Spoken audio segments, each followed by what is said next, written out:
Hello guys, আমরা এখন আছি রোডে আছি, একটা মন্দির যাবো, তাই ভাবলাম ভিডিওটা অন করি। তাই ভিডিওটা অন করলাম, এই ভাইটা আছে আমার সঙ্গে। চলো ওখানে যাই দিয়ে আমার ভিডিওটা কন্টিনিউ।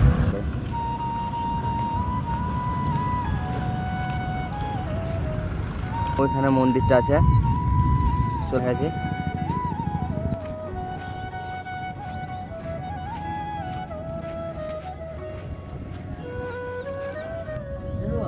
মন্দিরের ফাইনালি সামনে, মন্দিরের কাছে এইগুলো সব বসে আছে। খুব সুন্দর ভিউটা দেখো, এখানে একটা গোলাপ গাছ আছে, কত সুন্দর লাগছে গোলাপটা।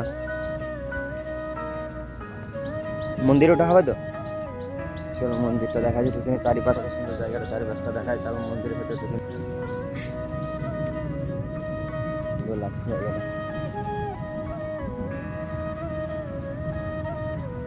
এই আম আছে ঝুলে এখানে, ও কত সুন্দর ভিউটা। মন্দির পেছন দিকে চলো ভেতরে যাই দিই, ভেতরে যাই দিয়ে দেখা আছে। এখানে সিনটা কত সুন্দর লাগছে, এখানে শিব আছে, কত সুন্দর লাগছে লুকিংটা। মন্দিরে ঢুকছি, গেটে এখানে সামনে ঢুকছি। আমরা দুজনে আছি, ওরা সব আসছে ওখানে মন্দিরে। কত সুন্দর লাগছে এখান থেকে।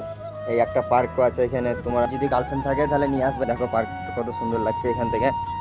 গার্লফ্রেন্ড নাই তাই আমার আনা হবে না, তোমাদের গার্লফ্রেন্ড টার্লফ্রেন্ড থাকে তাহলে নিয়ে আসবে। পার্কিং মন্দির ওখানে যাই দিয়ে ঠাকুরগুলো দেখা যাবে, দেখতে থাকো।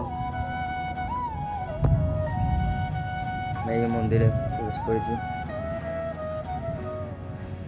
ঠাকুর আছে, রাধা কৃষ্ণ,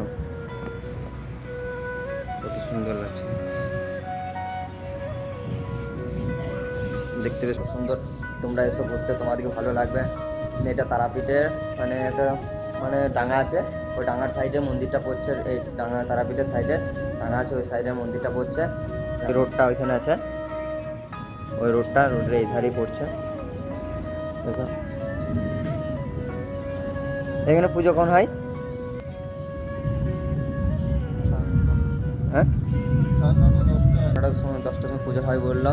ঠাকুর মশাই আছে এখানে, সিনেমেটিক লুক দিই, দেখো সিনেমেটিক লুকটাও ভালো লাগে।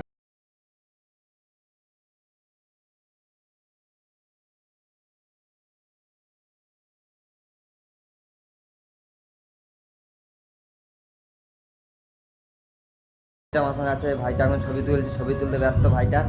ছবি তোলা হলো, তোমরা আসো ঘুরতে, ভালো লাগবে তোমাদের, ভালো লাগবে। ব্লগটা বড় করলাম না, এখানে শেষ করছি। যদি ভালো লাগে লাইক শেয়ার কমেন্ট অবশ্যই করবো। আবার দেখা হওয়ার জন্য স্কুল ধামাকাদার ব্লগ, ততক্ষণের জন্য বাই।